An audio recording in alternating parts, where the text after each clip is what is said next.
Alors nous voyons que Zacharie chapitre 11, 1 à 3, désastre sévère, jugement sévère, calamité, tragédie, frappe un peuple pour avoir rejeté le Seigneur. Pouvons-nous regarder du verset 4 jusqu'en bas? Verset 4, il dit ici, « Ainsi parle l'Éternel mon Dieu, paie les brebis destinées à la boucherie. » Signifiant, quand vous abandonnez le Seigneur, vous êtes marqués pour la boucherie. Le salaire du péché est la mort. Et si vous rejetez le sang de la rédemption, oui, en effet, le salaire du péché sera la mort. Donc il dit, berger, paissez le troupeau destiné à la boucherie. Lorsqu'une nation rejette le Seigneur, avec leurs dirigeants, avec leurs prêtres, souvenez-vous que le cèdre et les chênes représentent les dirigeants et les prêtres dans le pays. Lorsqu'une génération rejette Dieu et rejette le Seigneur Jésus, il dit, il y a une tragédie dans leurs mains. Regardez le coronavirus maintenant. J'ai donné la prophétie moi-même à Nairobi à partir d'ici. Et j'ai dit, repentez-vous. Le Messie vient. La repentance est toujours bien. La Bible dit que le Seigneur est juste. Il récompensera toujours chacun en fonction de ce qu'ils auront fait.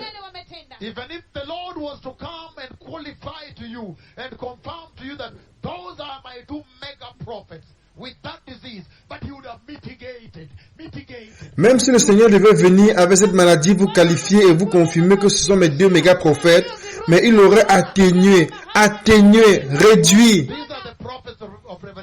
Ce sont les prophètes d'Apocalypse 11. Mais quand vous vous repentez,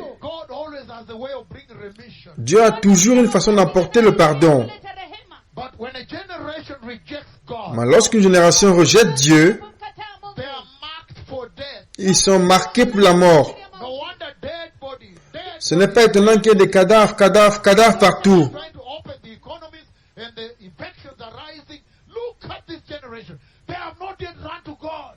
Ils essaient de rouvrir l'économie et les infections augmentent. Regardez cette génération, ils n'ont pas encore couru à Dieu.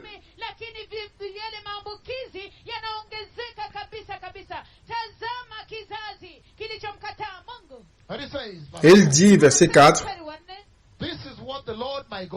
ainsi parle l'Éternel mon Dieu, paie les brebis destinées à la boucherie, ceux qui les achètent les égorgent impunément. Aïe! Quand vous rejetez Jésus, le bon berger,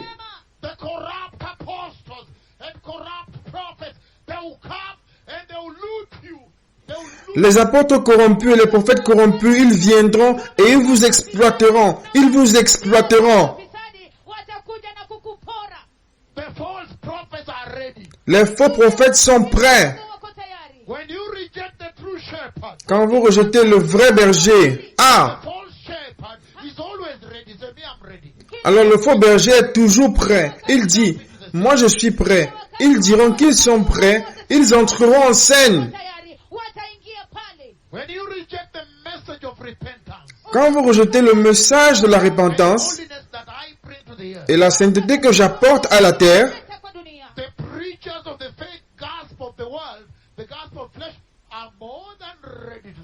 les prédicateurs du faux évangile du monde, l'évangile de la chair, sont plus que prêts à y entrer.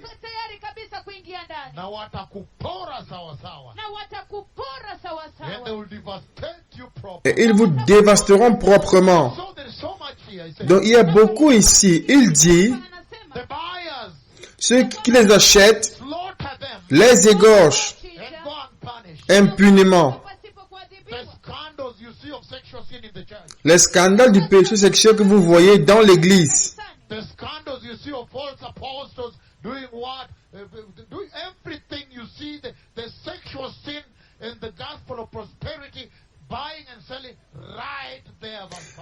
Le scandale des faux apôtres que vous voyez faisant quoi que ce soit, qui achètent et qui vendent.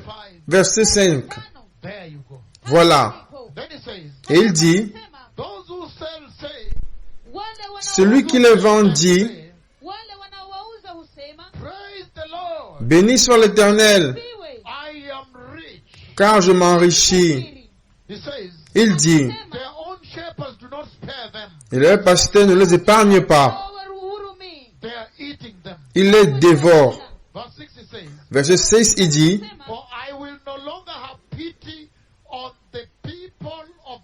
car je n'ai plus pitié pour les habitants du pays, dit l'Éternel. Qu'est-ce que l'Éternel est en train de dire? Allons-y pas à pas. Car déjà, vous voyez que l'Éternel arrive à un point où il les abandonne. Souvenez-vous de Romains chapitre 1, lorsqu'il dit que bien qu'ils aient connu Dieu, ils n'ont pas trouvé sage d'honorer Dieu. Et puis Dieu les abandonne totalement au verset 24, verset 26 et verset 28 du livre de Romains chapitre 1. Le Seigneur les abandonne.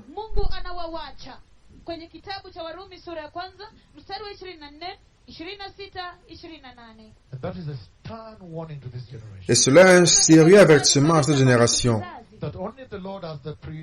Que seul le Seigneur a le privilège de savoir quand présenter la repentance. Comme maintenant, vous pouvez le voir que la fenêtre de la repentance dans la nation est ouverte. Et seul le Seigneur a le privilège de savoir quand retirer la repentance et frapper les nations. Car il dit ici que la porte se ferme. Il dit, au verset 6, car je n'ai plus pitié pour les habitants du pays, dit l'Éternel. Et il dit, voici, je livre les hommes aux mains les uns des autres et aux mains de leurs rois. Ce sont maintenant des rois étrangers venant régner sur eux. Et vous pouvez voir pour Israël, comme le Seigneur parlait à Israël, il voulait dire les gentils qui viendront régner sur vous. Pour eux, il s'agit de l'arrivée des gentils. Et puis il continue en disant, et voici, je livre les hommes aux mains des uns des autres et aux mains de leurs rois. Ils ravageront le pays et je ne délivrerai pas de leurs mains. C'est un état terrible. Encore, lorsqu'un peuple, lorsqu'une génération décide d'abandonner Dieu, décide d'être rebelle au Seigneur, décide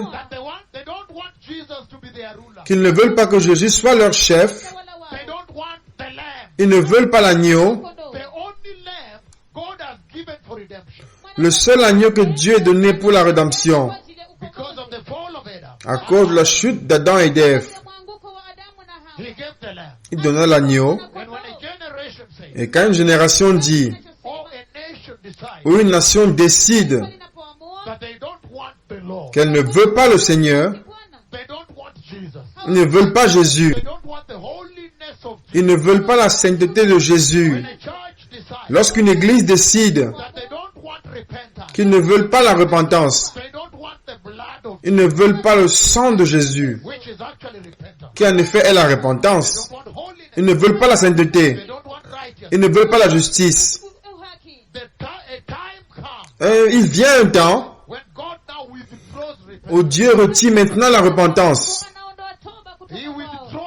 Il retire la grâce. Il enlève la paix. Il enlève le sang.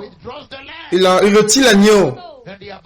Et il les abandonne à leur méchanceté. Et c'est insupportable. Vous pouvez presque voir la leçon venant de là à l'église aujourd'hui. L'église de cette époque qui a dit non, non, non. Nous sommes si modernes. Nous ne voulons pas la croix et le sang. Nous voulons que chaque matin tu viennes sur notre télévision et nous donner un évangile de divertissement qui est sucré à la chair. Un évangile heureux. Je veux juste être heureux, heureux, heureux. Donne-nous un évangile qui nous rendra heureux. Quand je me réveille, que je sois heureux. Nous voulons que tu viennes à nous à la télévision chaque matin avec l'évangile de la joie et du bonheur. Comment nous allons prospérer. Comment Dieu nous bénira. Comme si celui qui a créé toutes choses est aveugle au péché. Au péché. Nous voulons juste être heureux. Oh, le Seigneur est bon. Je suis heureux. Et pourtant, quand vous les confrontez avec la repentance, et vous leur dites, regardez le péché évident dans l'église. Il y a l'immoralité dans l'église. Il y a des faux apôtres, faux prophètes qui n'ont même pas fait se lever un estropié. Ils n'ont jamais donné une prophétie qui s'est accomplie. Aucune de leurs prophéties ne s'est accomplie.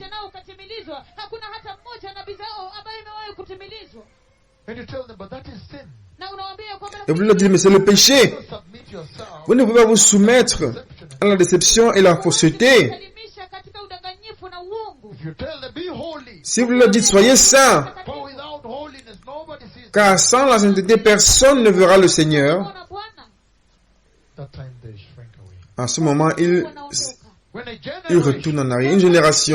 Lorsqu'une génération abuse la porte qui est ouverte pour la repentance, comme Israël,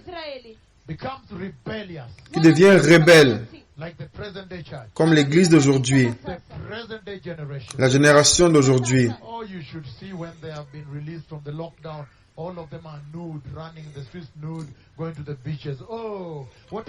Oh, vous devriez voir quand ils sont libérés du confinement, ils sont tous nus, courant dans les rues, ils vont aux plages. Oh, quel peuple rebelle!